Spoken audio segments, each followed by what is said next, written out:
Well, hello 3C, and welcome to the first lesson of our new unit on exponents. Our topic today is the rules of exponents, and our goal: I know the laws of exponents and can apply them to simplify expressions that use powers with the same base. I'm going to repeat that: with the same base. You must have the same base, ladies and gentlemen. If you don't have the same base, the most that you can do is use order of operations. Remember that bedmas stuff that you learned a long time ago? If you don't have the same base, you just have to use order of operations. It's all about that base. Okay, the exponent rules: multiplying powers with the same base. I'm going to highlight that again. The same base. Okay, here we go. What does this mean when I have 3 to the exponent 4 times 3 to the exponent 6? Now, normally we are told with order of operations, remember this bedmas thing, that we should do exponents before we do multiplication. But 3 to the 4 and 3 to the 6 are actually really kind of big numbers. So what we want to do is simplify this and turn it into one power. So because it's easier to write something like 3 to the 6th than it is to write out what its actual numeric equivalent is. I'm just going to pull up the calculator here. 3 to the 6th, 3 to the exponent 6 is actually 729. Now it's not huge, but it's still bigger than what we need to deal with. Okay, so multiplying powers with the same base. I just want to remind you what this actually means. When I have 3 to the 4, that means that I have 4 3s, and they're all multiplied together. And then I'm going to multiply those by another 6 3s. 1, 2, 3, 4, 5, 6, and they're all multiplied together. So in total, what I actually have is 10 3s all multiplied together. So the way I write that as an exponent is I have 3 as my base, that's the number that's being multiplied, and I need 10 of them. So I write it as 3 to the 10. Now, this is a rather large number, and most of the time we'd rather leave it as 3 to the 10 than write out the actual number. And I'd rather not have to write out these 3's at all. So the shortcut here is that I know I have 4 3's and I know I have 6 3's, and when I multiply them all together, that means I have 10 total. So I have 3 to the exponent 10. So the rule is, let me pull out this little tab that says rule. When you multiply 2 powers with the same base, and it doesn't even have to be 2, it could be 2 or more. I'm going to fill in that little thing here. 2 or more powers with the same base, you simply have to keep the same base, that was the 3 here, and add the exponents. That's what we did. Okay, moving right along. Next one, dividing powers with the same base. Okay, I'm going to write this out similar to what I did before, except we have a numerator and a denominator here. So I've got 6 3's on the top, and they're all multiplied together. And I've got 4 3's on the bottom, and they're all multiplied together. Now, the funny thing is when you have multiplying and dividing, you can do them in any order you want. So here's the order I want to do it. I want to actually take this 3 here and divide it by this 3. Now, when I take 3 and divide it by 3, I get 1. So what I'm going to do is I'm going to cross out those 3's and replace them with a 1, because 3 divided by 3 is 1. And I can do that 3 more times. Look, I've got those, I can replace it with a 1, those replace it with a 1, and those replace it with a 1. Now these 1's, whenever you multiply 1 by something, it doesn't change anything. So we can just ignore those and focus on the ones that are left. I've got 2 3's left being multiplied together. So I have 3's, and there are 2 of them. So it's 3 to the exponent 2. Now, we could have saved a little bit of time. I never want to have to write that out again. We've got a 6 and a 4. How do I take 6 and 4 and get to 2? Well, we added before, now we're subtracting. So let's pull out that little rule here that says when you divide 2 powers with the same base, you simply have to keep the same base and subtract the exponents. Okay, moving right along here. Powers of powers. What does this thing mean? Well, this thing here means that I have 3 to the 4, and I have 6 of them. 3 to the 4 times 3 to the 4 times 3 to the 4, 6 times. 3 to the 4, this is kind of annoying. 3 to the 4.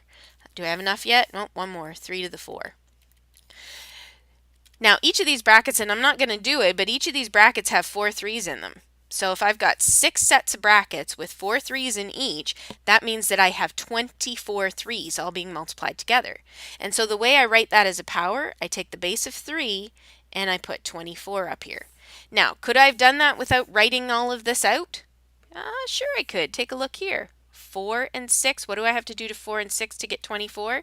Well, before we were adding and subtracting, now we are multiplying. So when you have a power of a power, where you have a bracket that has a power in it, and you want multiple ones of those, the rule is when you have a power of a power, you keep the base the same and multiply the exponents. So now we've got sort of a mishmash of things here that I'm going to run through very quickly.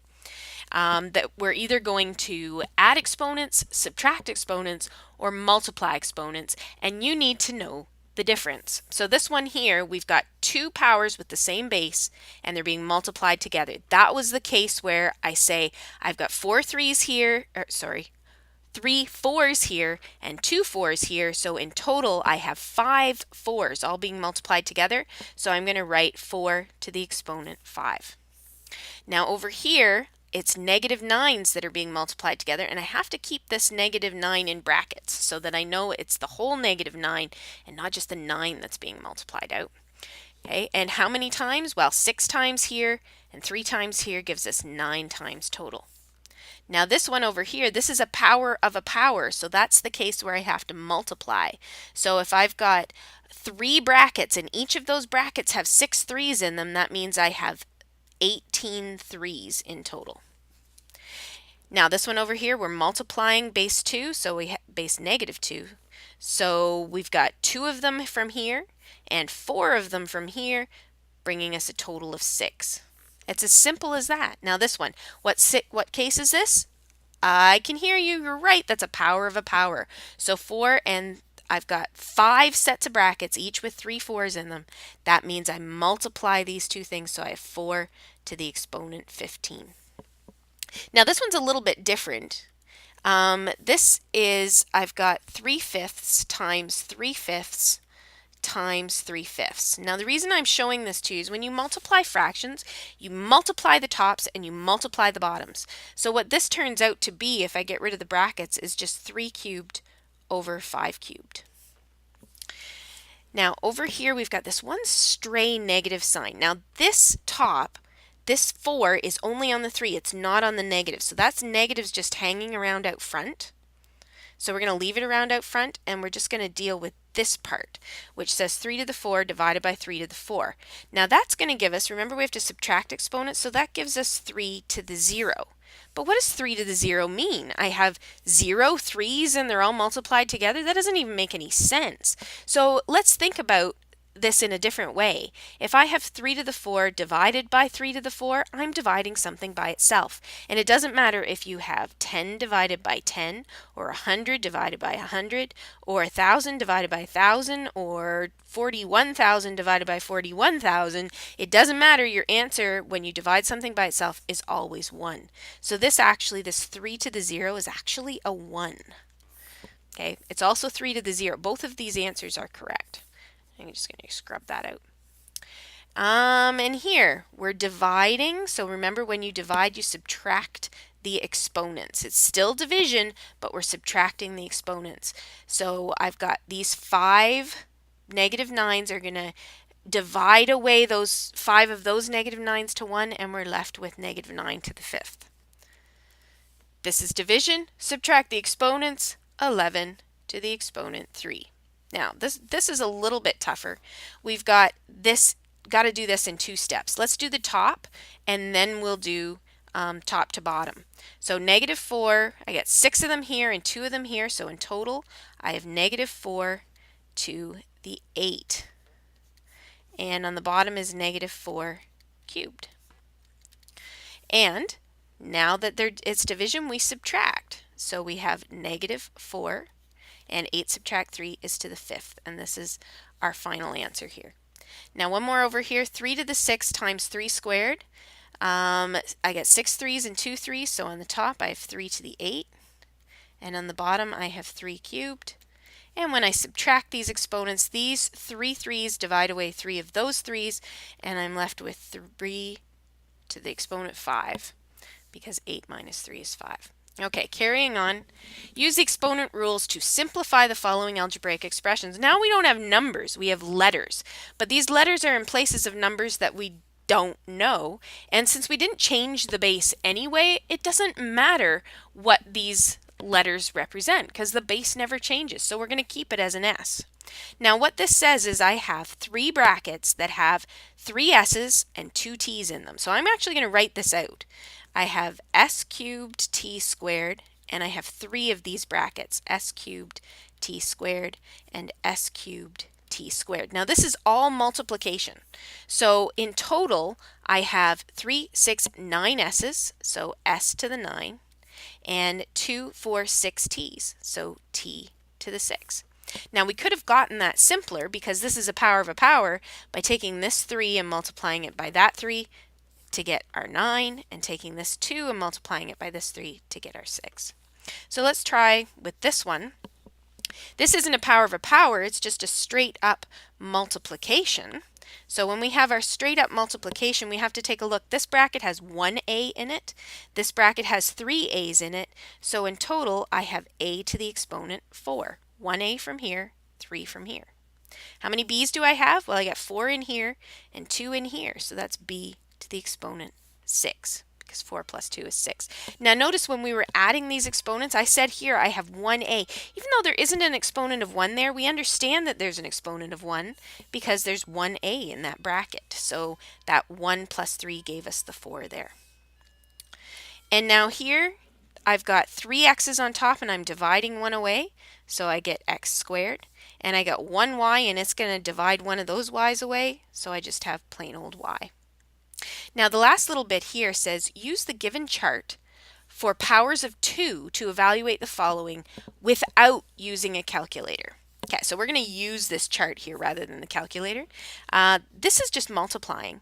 So I've got 4 2's and 8 2's. So in total, this is 2 to the exponent 12. So now I just look up in the chart. 2 to the exponent 12 is right here, 4096. So I'm just going to go 4096. Now over here it's a little different. I don't have any powers of 2, but maybe I can change them into powers of 2. 32 is 2 to the 5th, so I'm going to write that as 2 to the 5th. And 128 is, where's 128? Oh, right there, 2 to the 7th. So I'm going to write that as 2 to the 7th. Now using our power rules, I know I just have to add those 2 exponents, so I'm going to get 2 to the exponent 12. And we already saw what that one was. It's 4096. Now the last one is a tiny bit more difficult because I'm not given numbers this time, but I'm giving powers. So I get 2 cubed. That can stay because I'll be able to tell what 2 cubed is. But what about 8? 8 is not a base of 2, and we can't do anything unless it has a base of 2. So let's see if I can give it a base of 2. So 256 is, oh no, that's nothing. 8, here we go, is 2 cubed. So I'm going to write that as 2 cubed. And then there's an exponent 4 on the end. And now we have to use our power of a power because if I have 2 cubed 4 times, that gives me 2 to the 12th. So this is 2 cubed times 2 to the 12th. And then putting it together, that gives me 2 to the 15 because I do 3 plus 12. Now, what is 2 to the 15? We can use our handy dandy little chart to find out 2 to the 15. Where is it? It's right here. 32,768. 32,768. I'm running out of room up there. And that's all there is to it. And that is it for this lesson.